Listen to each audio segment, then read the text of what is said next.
Good morning guys. Kumusta? Good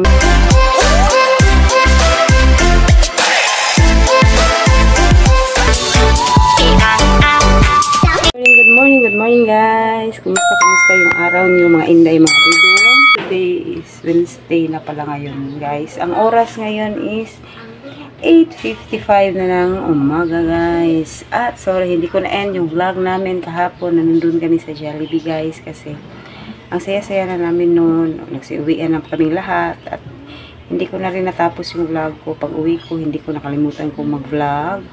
Then pumunta kami sa auntie ko doon guys. Humingi kami ng cake. Binigyan kami ng cake ng cousin ko. Then pumunta na kami dito at ewan ko kasi napagod kami. Then nagtingin-tingin lang ako sa YouTube. Ngayon ang i-edit ako kaso nakatulog ako guys. Kasi maaga akong gumising kanina kasi may klase yun si Antot. Then ngayon, may school si Antel. Niligo na si Antel at nag-ano lang ako guys.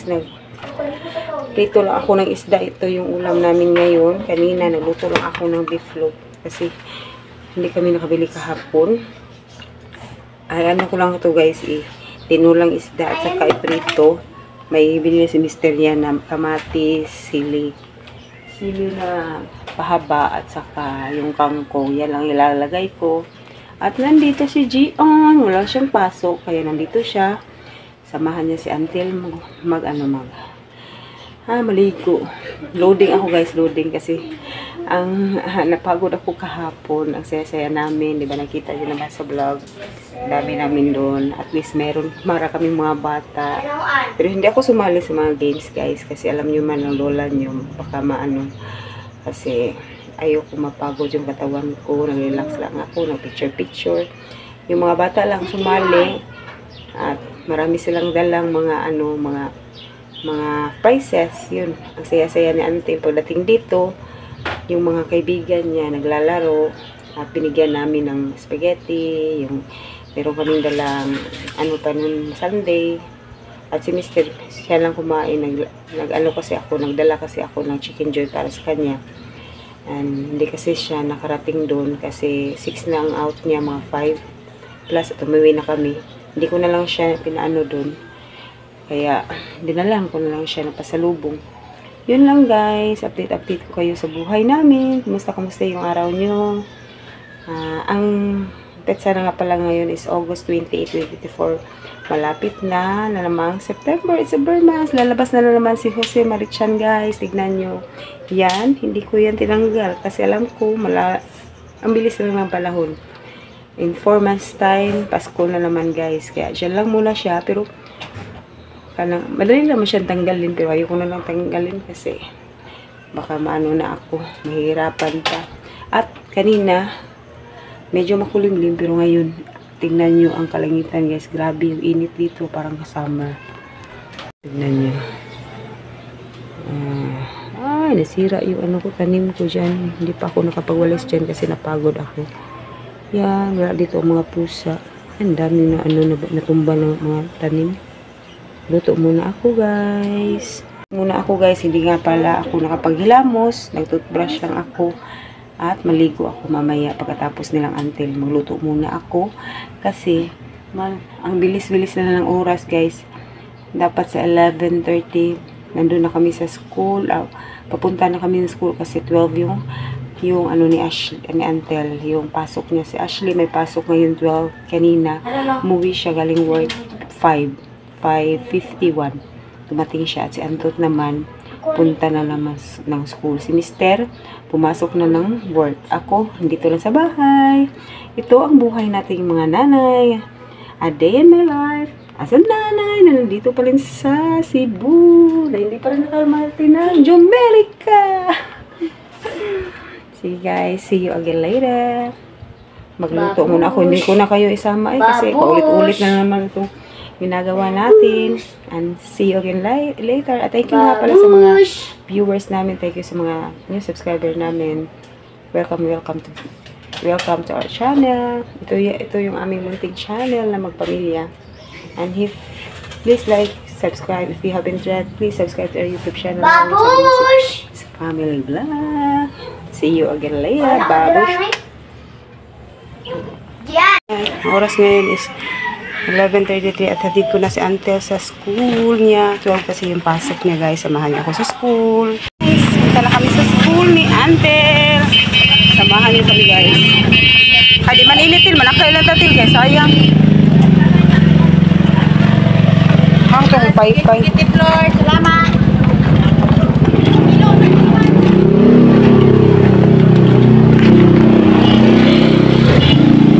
Gamay lagi ito yang.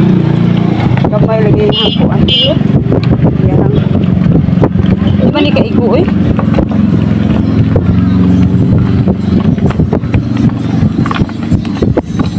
Gamay ang nagbawa. Ay. Karating lang namin. Nasakay lang kami. Hindi kami nasakay ng e-bike. Kasi hindi naman siya masyadong mainit. Mawawala yung mga init. 11:50 na pala. 12 yung pasok nila. Lain na sila guys. Guys, oh. Lain na sila. Mamaya, papasok na yan paloon. Daming bata. Ngayon is 12 na kasi malapit ng 12. 11:53 na guys. Nandito si Gemma, yung babaeng walang pahinga. Ayos na kami guys. Punta na kami sa amin. Ang daming tao guys.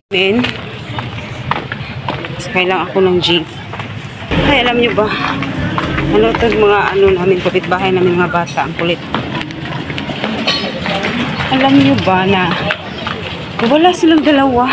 Kami ng dalawang kaibigan kong bakla. Nanap namin sila. Grabe talagang pangyayari. Ang init-init pa naman. Wala sila. Nag-upo lang kami sa may tindahan. Wala sila agad. Fresh from the farm. Kahit hindi fresh. Yung lola. Hello guys. Dito pa rin ako guys. Kakauwi ko lang galing school ni Antel. Alam nyo ba guys, yung mga kapitbahay namin sinusundo ng namin. Kanang ng assistant ng kapitbahay namin. Alam nyo ba, kasama kami, pag nandun ako sa school, hinahatid ko si Antel pag uwi, kami talaga magkasama ng bakla, ng kapitbahay, assistant ng kapitbahay namin. Sinasamahan talaga ako nila pag uwi. Kaso, yung dalawang bata, si Jules at saka si Natnat, ano sila guys, bumili sila ng mais, na may cheese flavor, yun ba?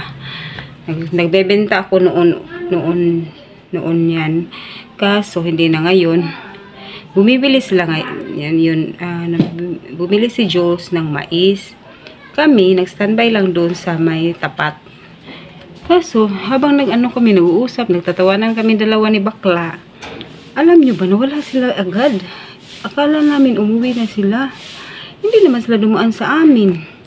Sabi ko kay bakla sabi ko kay Yads ay pumunta siya sa school. Di bumalik na lang kami. Sinamahan ko siya. Bumalik sa school. Pero wala sila doon. Sabi ko sa kanya, sabi ko kay Gemma kasi ang tawag niya sa anak namin sa kanya. Sabi ko sa kanya, ikaw ang babalik doon sa school. Ako, papunta ako. Meron kasi akong bibili na tinapay at saka yung saging. Ano ko na lang sila. Hanapin ko na lang doon. Baka baka maabutan ko pa sila. Baka naglalakad lang yun. Di pumunta na ako doon guys. Patapos kong bumili ng saging at saka yung tinapay. Sabi ko kasi kay bakla, doon kami sa bakery magtagpo mamaya. Pag nahanap na nila sila Diyos at sa Natnat. Hindi ako doon sa bakery kasi hindi pa nag-show si bakla. Ang nasa isip ko, umuwi na lang ako. Baka nandito na si Diyos sa amin at saka si Natnat, naglakad lang sila para masabihan si Gemma nandun sa school nga naghahanap na nandun na yung mga bata para hindi siya baka so kawawa naman yung bakla naghihintay, naghahanap at naiihi na din ako kaya grabe na pa naman ang init guys. Iwan ko talagang dalawang bata na to, palagi talaga silang nawawala. Yung isa bibili, yung isa nandun, ang dami pa naman tao, ang hirap nga kaya lalo na si Gemma lang kumukuha. Inuutusan lang siya. Siyempre, mag-aalala ka din kasi nawawala yung dalawang bata. Ako din, nag-aalala din ako. Pagkatapos dito, pagsakay ko guys, alam nyo ba, nakita ko sila, ang dalawang bata, kasama na si Gemma. Pag uwi ko dito, sinabihan ko yung mama ni Natnat na ganun ang nangyari. Dumating sila Jules at saka si Gemma. Sabi ni Gemma sa akin, bumili lang pala na sila ng spider. Kaka ba, kaka. Nandun sila sa kabilang tindahan. Hindi talaga sila nag-warning, guys. Iwan ko talaga sa mga batang to. Nag-aalala kami kasi marami pa namang ano ngayon. Nagkikidnap ng mga bata. Kahit lalaki ka pa, basta guys, ang dami pa namang tao doon. Kaya sinabihan ko talaga si Gemma, sabihin mo kay mama ni Jules na, kasi itong si Natnat ang kulit panay bili, panay punta dito. Kaya ayun, buti na lang nakita ni Gemma. Naalala talaga si Gemma na word din talaga ako kay Gemma dahil inutusan lang kasi siya. Ay, yun lang guys, yun lang talaga, yun lang ang nangangamba ako kanina para akong nag-worry din ako kasi alam nyo naman ang panahon ngayon, ang hirap pag pinabayaan ng mga bata. Kaya nga kinukuha sila kahit grade 4 na sila, grade 3, kinukuha pa rin sila sa school kasi ang hirap pag hindi mo sila kinukuha. Kasi maraming disgrasya sa daan, baka maglalakad-lakad lang sila, baka anong mangyari. Meron ding mga nangiginap na mga bata, maraming missing ngayon. Kaya si Antil, nahatid ko talaga sa school. Si Antot, hindi na kasi malaki na naman. At meron na siyang binibigyan na lang namin siya ng pamasahe papunta dito sa amin. Pero sa umaga, hinatid siya ng papa niya. Kaya nag-aalala talaga ako kanina. Ay, pati ako, buti na lang hindi ako na nervous guys. Hindi na ako nervousin. Nawala na yung mga nervyos ko. Yun lang guys, yun lang ang update ko sa kanina. Mga batang to. Grabe, ang kulit talaga ng mga batang to. Pag nandun kami sa school, yung isa, pupuntahan ko sa room yung si Jules. Pupunta na naman yung isa. Sabi ko sa kanila, maghintay na lang kayo dito. Kasi walang hangganang hintayan tayo dito. Pag kayo, naghahanap na Jules, naghahanap kay Natnat, naghahanap kay Gian. Nag-aalala din ako sa mga sumusundo kasi inutusan lang si Gemma. Diba? Buti sana ama nila si Gemma, ina nila si Gemma. Inutusan lang yan. Kawawa naman yung bakla. Kaya yun guys, yan lang update ko sa inyo.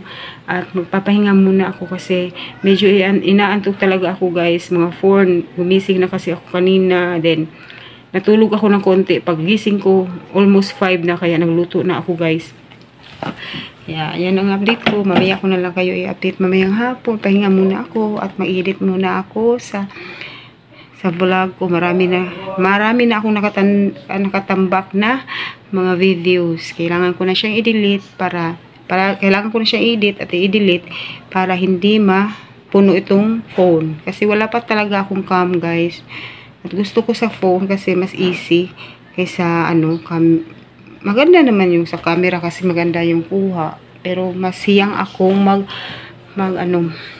masiyang ako kung dito sa phone, mag-edit kaysa sa laptop. Sana magka-iPhone 15 na ako guys kasi ang ganda ng kuha ng camera ng iPhone. Kahit iPhone 13, 12, ang hirap. Wala nga akong sariling cellphone. Noon ko pang mga pagkain namin kasi cellphone. Sana maka-work na talaga ako ngayon. Dito ko na lang, babalikan ko na lang kayo mamaya guys. I-update ko na lang kayo sa buhay-buhay natin. See you again later.